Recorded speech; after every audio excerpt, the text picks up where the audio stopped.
In thy hand, united free for liberty, together we'll always stand. Talonga wete, tuliambale ngule, tuliambale ngule, tuliambale ngule, Talonga People power!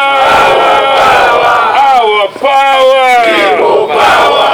NUP! Everywhere! NUP! Oh, my voice sounds so strong. Does it mean all the strength that left my body went to my voice? I want to welcome all of you, ladies and gentlemen, members of the press, comrade, members of parliament, foot soldiers, members, friends, ladies and gentlemen. Today, it is by the grace of God that I'm able to speak to you, that I'm still alive. On Tuesday,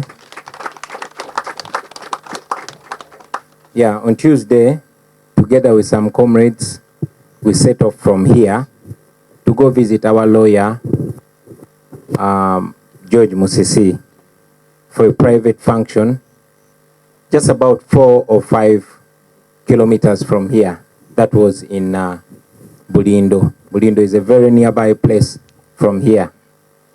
Everything went so well at the function. We left here at 3 and we spent about 2 hours or something at his house. So at about 5, we set off to come back here. I moved with some foot soldiers, our comrades who were riding bikes and were dressed very smart. But like you have seen in some of the videos that are circulating on social media, having moved just a few meters away from Councillor Musisi's house, we met the police officers charging towards us, shooting explosives and beating those that could not run fast enough. You have seen some comrades in the videos putting up their hands as a sign of peace and pleading with the officers to stop the violence, but in vain. The police descended upon innocent comrades and brutalized them so badly as they were struggling to make sense out of the situation. My driver saw them coming, and because he knows how they usually behave, he very quickly rolled the windows of the car up. Unfortunately, the roof of the car was still open. So one of the police officers climbed on our car and pepper sprayed inside the car through the open roof. Now, this forced us to come out of the car. And as soon as we came out of the car, one Robert Kuzara, who is the DPC of Chira Police Station, ordered and shouted, "Shoot him." I'm glad that moment was also captured on camera, not by our people, but by bystanders. The shooting began. One Twesije pulled out a gun, but glad enough we had a camera with me. So I told him, "You're on camera." And then he moved, turned around, grabbed a tear gas canister from one of the police officers and threw it to us. The canister exploded on my leg, shattering my shoes and harming me so bad. That is how I ended up in this state. I must mention that I'm a very lucky man, because in the presidential campaigns of 2021, a similar explosive was thrown at me, but it missed me narrowly and it hit a lady called Zubeda. Zubeda lost her leg, and up to today she continues to face hardships in life. No justice has been served to her whatsoever. The people that took her leg were not brought to book. That matter was swept under the carpet. The same canister was thrown into a residential room in Lumumba Hall at Makerere University during a student's protest. It exploded right there, and a medical student called Sebuganda Ronald, who is here with us today, lost his hand. I don't know if Sebuganda is near. Yeah, Richard, sorry, I called you Ronald. Come on, bro. So the same canister smashed Comrade Richard Sebuganda's hand, and maybe he can show you what happened to his hand. That is what happened to Sebuganda's hand. With the same tear gas canister, he lost his hand. Moreover, his right hand that he was using to write. Of course, shamelessly in their initial statement, the police claimed that I stumbled and fell and I hurt myself. It is a shame that the police spokesperson, Ewan Chituma Rusoke, has taken lying to an even higher notch than Enanga. They trained them to lie in broad daylight without shame. And then after a while, they issued a second statement where they tried to change the narrative because many videos came out and exposed their lies. At this point, ladies and gentlemen, allow me to salute the citizens who recorded all these events as they unfolded. I want to thank them very, very much. For a long time, we were asking people to use their cameras. We've been telling them that their cameras are their weapons, and they listen to us. Otherwise, without them, we wouldn't be able to substantiate the truth. They would have maintained their lie that I stumbled and fell. As a matter of fact, maybe they would have blamed us for something else, but everything was captured on camera. Ladies and gentlemen, you remember when Museveni's minister one time, shamelessly, after Zake was tortured, he went and told Parliament that Zake tortured himself, and actually he hurt himself by biting his own ears. That was a minister saying that. Therefore, I want to make another call to the people of Uganda to continue using their cameras. It is those cameras that are keeping us out of jail. It is those cameras that are keeping us out of danger. But most importantly, it is those cameras that bring out the truth. Because General Museveni has compromised almost all media houses, and the truth cannot come out. But when citizens record these things and put them out there, then we have at least a certain degree of safety. You recall all after the murder of Comrade Rita Nabokenya, in front of police surveillance cameras, Enanga, who was the police spokesperson at that time, came out and said, oh, those cameras were faulty at that particular time when Rita was killed.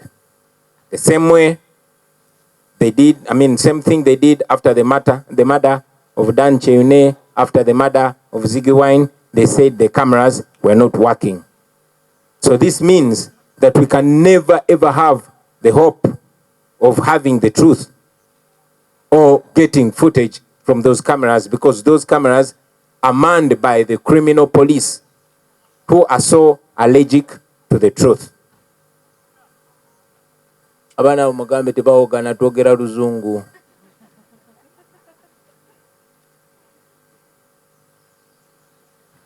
So, Mr. Chituma, the spokesperson of the police, I saw him displaying videos of police surveillance cameras from a different place. He even brought videos of our activities back in the day. But that particular place, there was a camera pointing down on that lonely road where they waylaid us. But we know that they cannot bring out that camera because the footage pins them. That is the police that we have today. Away from that, ladies and gentlemen, I will say that many, many times the attention tends to be focused on me, but there are so many people that got hurt in the Tuesday scenario. For instance, many comrades who were attacked and brutalized are still nursing wounds up to today. Nobody is considering them, and there's no focus on them. You've seen videos of police officers who we pay to protect us, but they were beating, boxing, and kicking them with their boots. Totally unprovoked. Young men like Rukenge Sharif, Sentongo Emmanuel, and Katopol are still detained illegally at Chira police station, way beyond the 48-hour rule. So that shows you the kind of police that we have. Ladies and gentlemen, allow me to put the Tuesday attack in context of those who think that we are exaggerating these circumstances. As a matter of fact, we are trying to downplay our pain because we don't want to make them feel like they succeeded in what they wanted to do. Exactly 1 month ago, ladies and gentlemen, the head of our security, Comrade Achireo Chivumbi, was abducted near his home. He was tortured so bad in the military detention and then finally charged in a military court. He is in prison right now. No crime whatsoever. Comrade Achireo is being represented by our lawyer, George Musisi. So that is one of the reasons why myself, together with all those foot soldiers that have been bailed out of court by Council Musisi, we decided to carry a chicken and a bunch of bananas to go and thank him officially and appreciate him for his work. I told you he is representing the head of our security, Comrade Achireo Chivumbi, who is in prison, joining a long list of both known and unknown comrades that the regime has turned into political prisoners. This started long ago, since we started challenging Museveni. It still continues until we stop it. At the beginning of this week, we went to Chitalia to visit some of our comrades in prison. We also visited the FDC activists who were picked from Kenya recently, brought back to Uganda without following any due process, tortured, and then finally charged with treason. In the recent years, ladies and gentlemen, myself have survived more than 4 clear assassination attempts. The very first one was in Arua, where my driver, Yasin Kauma, was shot by Museveni's guards, the SFC. That was in 2018. Then, they thought they were shooting me because the place where Yasin Kauma met his death, that's a place that had been sitting in that car all day. So as soon as I left the place, Yasin sat in that place because he was my driver, and that's how he met his death. And then on 1st December in Kayunga, you all remember the presidential campaign, the police threw a similar explosive at me. It missed me, fell a distance, but near Dan Magic, and the police officer that was heading my security during the campaign, Afande Kato. Dan Magic was smashed, he lost his teeth, and his mouth was cut. He has had to undergo several surgeries to restore his jaw. And as we speak right now, he's in the UK for yet another surgery. As for Afande Kato, we've never heard from him. We don't know whether he's still alive or dead, because we know what the regime does to people, especially in the police, who are kind, who exhibit even the smallest level of humanity to those that the regime regards as enemies. The same day, ladies and gentlemen, on December 1st, after we dropped Dan Magic to hospital, we proceeded to Jinja. And that's when the army made another attempt on the same day. They shoot bullets through our windscreen, narrowly missing Honorable Zake, and they also shot into our tires. So looking at all these incidents we have survived, including the fake accidents, we are convinced that the Museveni regime is determined to kill us. Yes, they want to murder us, only that they have still failed to create the perfect circumstances to assassinate us and then blame it on us. This is why they've tried so many times to provoke me and my team into violence, into confrontation, so that they can get justification to murder. They justified the murder of Yasin Kauma by claiming that more than 30 of us picked a stone, General Museveni's bulletproof car, Roa. That was the justification of the murder of Yasin Kauma. So they are trying to use a similar narrative to kill us. I want to thank the comrades that we move with, the foot soldiers, for exhibiting highest degree of discipline. They are extremely, extremely disciplined and self-restrained, even when they would be justified to defend themselves. It is that, our discipline, that is standing between us. Our discipline, ladies and gentlemen, to you, the foot soldiers, I want you to know that it is our discipline that is standing in the way of those that want to take us out of the way. So I salute you and I encourage you to continue being disciplined, because that exposes them and fails their attempts on us. We also have information, ladies and gentlemen, that most of the police officers involved in that Tuesday attack are actually police officers. These are soldiers, only disguising as police officers. Others are hardened criminals that the regime uses and then rewards very heavily after they commit these crimes against innocent citizens. We are also informed that the man you saw dressed in a black t-shirt with dark shades and a police trouser in those pictures that went viral, that man is called Shadrach. He was part of the notorious Operation Wembley group that killed many people extrajudicially. That man masquerades as a pastor in Manyangwa, in this constituency. His name is Shadrach, and this is the criminal.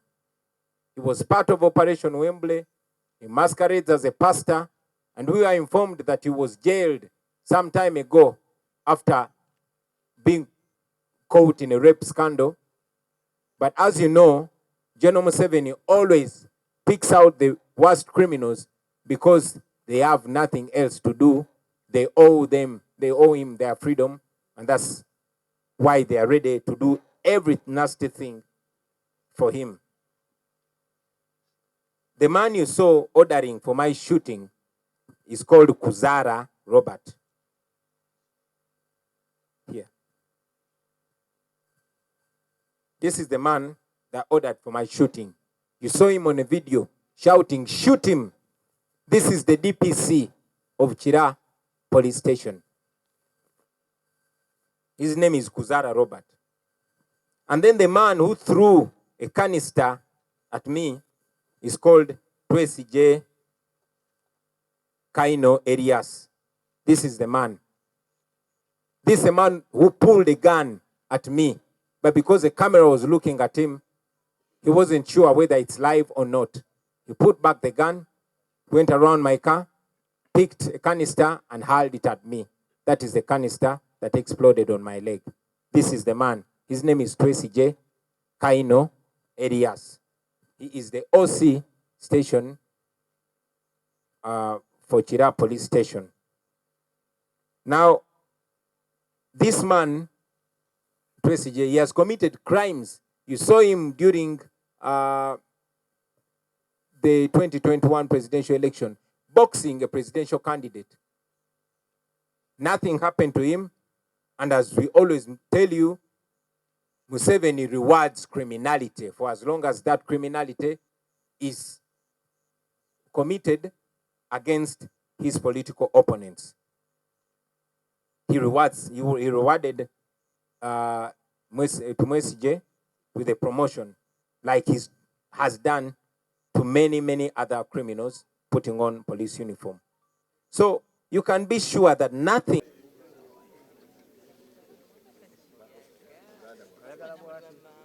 Pray and believe with thanksgiving. Amen.